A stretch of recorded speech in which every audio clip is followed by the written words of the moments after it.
Tiga pemain timnas Indonesia sudah kembali ke Persib Bandung seusai menjalani laga FIFA Matchday. Tiga pemain yang dimaksud yakni ada Rahmat Irianto, Mark Klok, dan Ricky Kambuaya. Seperti yang diketahui, nama-nama di atas baru saja merampungkan tugasnya bersama timnas Indonesia. Mark Klok, Rahmat Irianto, dan Ricky Kambuaya mendapatkan kepercayaan dari Sintayong untuk ikut ambil bagian menjalani laga FIFA Matchday. Sebagai informasi, dalam FIFA Matchday kali ini timnas Indonesia dihadapkan dengan curkau sebanyak 2 kali. Hasil manis pun diperoleh skuad Garuda. Timnas Indonesia mampu memenangkan seluruh laga.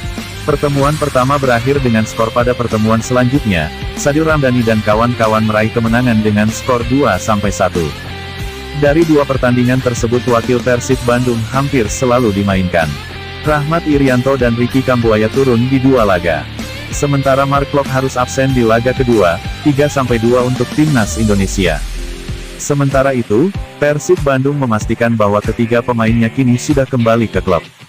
Bahkan Mark Klok, Rahmat Irianto, dan Ricky Kambuaya telah mulai menjalani latihan yang dipimpin Luis Milla pada Kamis, tanggal 29 September tahun 2022.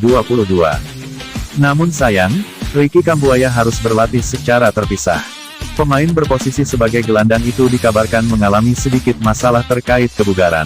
Trio tim nasional timnas Indonesia, Rahmat Irianto, Mark Klok dan Ricky Kambuaya sudah tampak bergabung, tulis Persib Bandung. Rian dan Klok langsung melahap semua menu latihan. Sementara Ricky harus berlatih terpisah lantaran mengalami sedikit masalah kebugarannya usai melakoni laga FIFA Matchday kontra Curaçao beberapa hari lalu, ujarnya.